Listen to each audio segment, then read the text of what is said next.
Bonjour à tous. Cette vidéo vient dans la suite de vidéos que j'ai déjà effectuées et qui parlent de l'humidité et de ses conséquences néfastes. Donc j'essaie à chaque fois d'améliorer la qualité de vidéo, des explications, car l'humidité c'est une notion qui n'est pas vraiment évidente à comprendre, puisqu'elle parle d'un équilibre entre phase vapeur et phase liquide. Encore, il y a de l'air sec, c'est un mélange. C'est pas évident à comprendre. Donc, on va parler de l'air humide et du confort thermique. On va parler de condensation et de points de rosée. Et puis, on va parler de techniques pour la récupération de l'eau, de l'air. Donc, l'air humide, c'est de l'air qui renferme de l'eau sous forme de vapeur. À un bar, on sait tous que l'eau se transforme par vaporisation en vapeur à 100 degrés C. Mais si on est dans une pièce à 25 degrés C, par exemple, et que l'eau s'évapore, on le voit lorsqu'on met un verre d'eau ou des gouttelettes d'eau dans le sol et on revient après un petit temps, on va s'apercevoir que l'eau a disparu ou elle a diminué de quantité. Donc l'eau est passée dans l'air sous forme de vapeur. Pourquoi? Parce que l'air il est sec, il est assez sec pour pouvoir absorber cette eau et la tenir suspendue. Donc la pression partielle PV de cette vapeur d'eau est telle que la pression de la vapeur d'eau plus la pression de l'air sec égale à la pression atmosphérique qu'on suppose être égale à 1 bar. PA, c'est la pression de l'air sec. Donc on définit l'humidité relative comme le rapport de la pression de la vapeur d'eau divisé par la pression de la vapeur d'eau maximale qui définit la saturation. Donc le phi, c'est l'humidité relative, elle est exprimée en pourcentage. Donc à partir du tableau de propriétés thermodynamiques de l'eau saturée, on voit que la PV max à 25 degrés C égale à 0,031 bar absolu. Donc température et humidité relative. Ces deux paramètres définissent un état psychrométrique. On parle de confort thermique lorsque l'individu se trouve dans une zone qui n'est pas caractérisée par une sécheresse et qui ne favorise pas le développement des acariens et moisissures, et encore où il n'a pas la sensation d'avoir trop chaud ou trop froid, ou encore qu'il étouffe. Donc la plage de confort thermique est définie par plusieurs normes et standards, et elle est estimée correspondre à une température dans un intervalle de 22 et 27 degrés C, et une humidité relative 40 et 60%. Donc chacun définit son propre intervalle. Il y a des normes qui exigent plus de restrictions sur les intervalles. Il y a aussi des domaines et des secteurs comme dans les hôpitaux où on exige un degré bien défini de température et un degré bien défini d'humidité relative.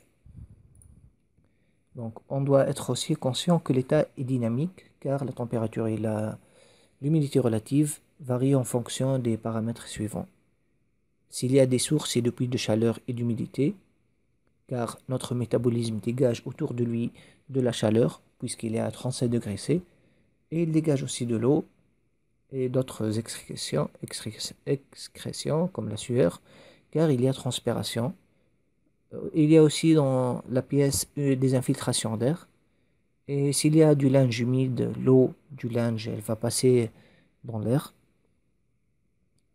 Il y a aussi les pertes à travers les parois du mur, et là on parle d'isolation thermique. Donc, devrons-nous condenser de l'eau pour réduire l'humidité? Donc, lorsque l'humidité relative est élevée, on est hors confort thermique, on ne se sent pas confortable généralement, et on a deux solutions pour la réduire. Il faut bien chauffer, donc pour permettre à l'air d'avoir plus d'aptitude pour absorber l'eau, ou refroidir la pièce, car l'air humide, dans ce cas, libère l'eau sous forme de condensat. Mais il y a un certain degré en dessous duquel on doit passer pour refroidir. Il ne faut pas tout simplement refroidir, il faut atteindre un certain point.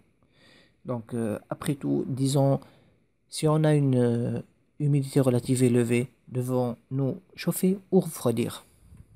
On va commencer par le refroidissement.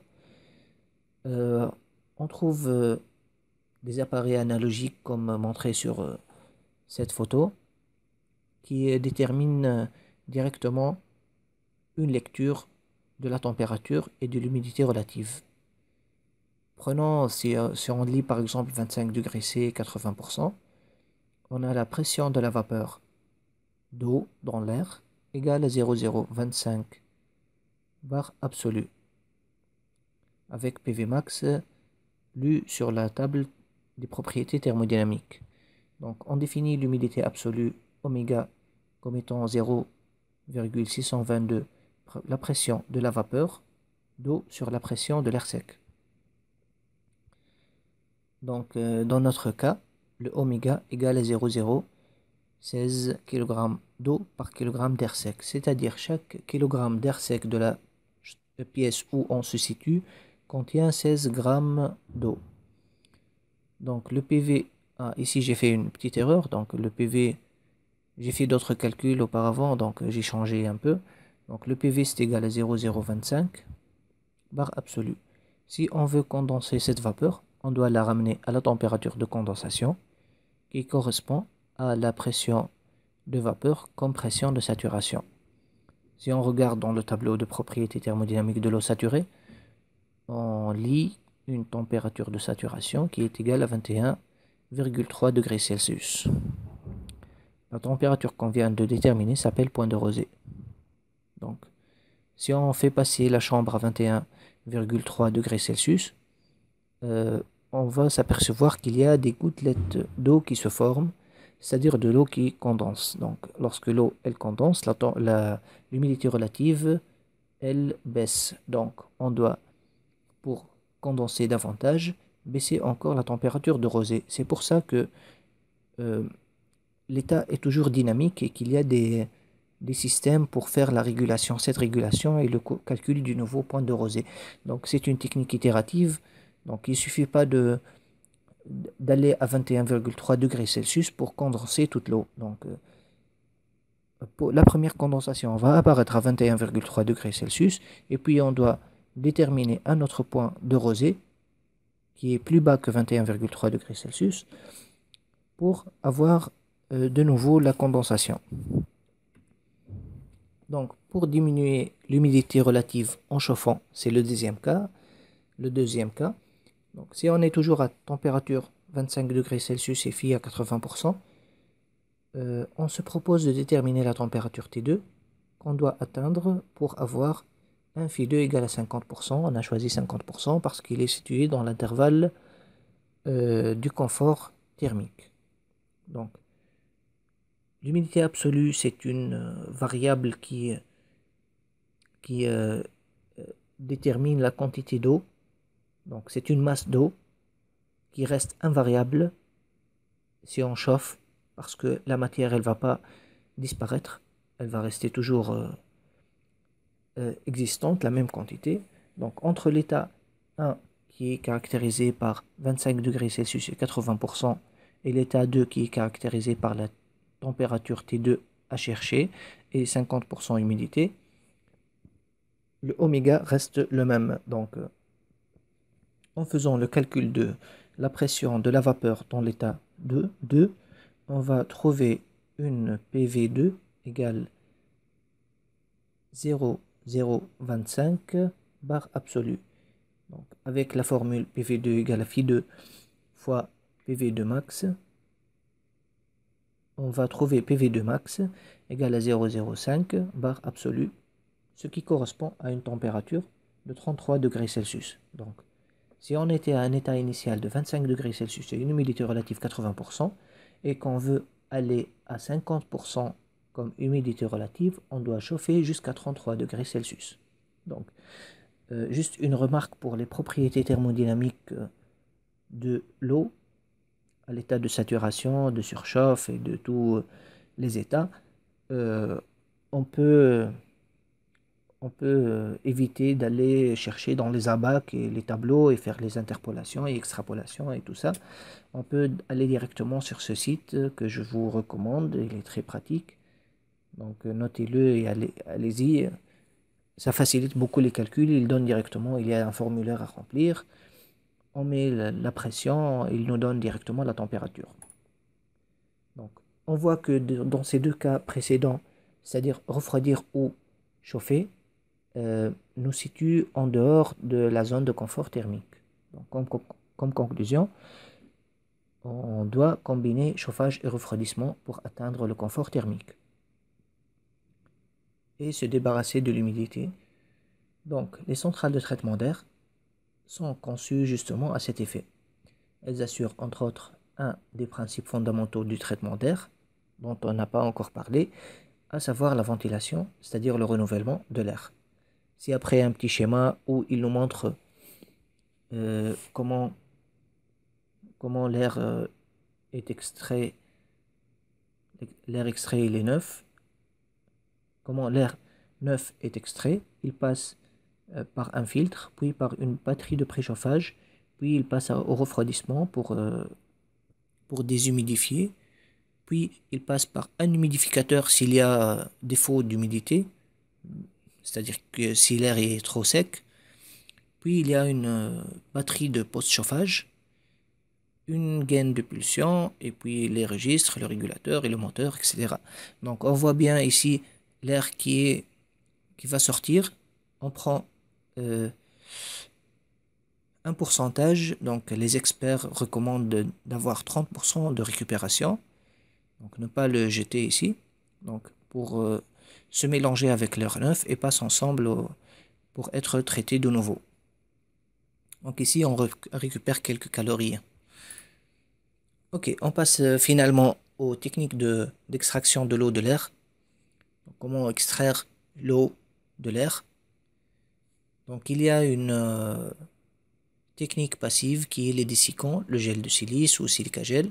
C'est un produit granuleux et poreux et qui s'hydrate rapidement en présence de l'eau. Donc on voit bien les grains bleus ici. Il y a d'autres qui sont blancs, c'est pas forcément bleu. Et puis lorsqu'on les met dans les petits sachets, on les reconnaît directement, on les trouve dans les appareils électroniques pour éviter de former de l'eau à l'intérieur des paquets des appareils électroniques qui sont pratiques mais sont utilisés à petite échelle. Donc la deuxième méthode, c'est utiliser un appareil tel un réfrigérateur où la température est basse.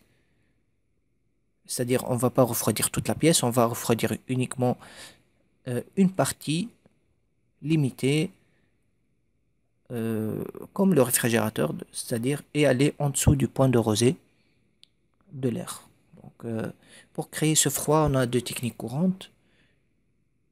Un système frigorifique où il y a un fréon circulant à travers un circuit fermé, compresseur, condenseur, détendeur, évaporateur, c'est le classique des systèmes frigorifiques, on le voit bien sur ce schéma, donc vous pouvez le reconnaître, on le voit assez souvent dans les frigos, dans les chambres froides, dans les réfrigérateurs domestiques et tout ça, certaines fontaines fraîches aussi, donc c'est un système classique. Il y a aussi le système thermoélectrique à base de module Peltier. Donc le module Peltier, il est montré ici. C'est un petit module à base de semi-conducteurs qui, lorsqu'il est alimenté par de l'électricité continue, il fournit il a deux côtés, un côté qui refroidit et l'autre côté qui chauffe. Donc avec l'utilisation de ventilateurs et de radiateurs de part et d'autre, on dégage plus de chaleur d'un côté et on crée plus de froid de l'autre côté. Et il est efficace pour les déshumidificateurs. Donc, la plupart des déshumidificateurs sont un module Peltier et exploitent bien cet effet Peltier. C'est un effet thermoélectrique. Mais le problème, c'est que le rendement de ces machines, ils sont de 10%, atteignent 10%, donc c'est pas trop efficace, mais ils sont en train de s'améliorer avec les nouvelles technologies. Voilà, donc merci de votre attention et à la prochaine.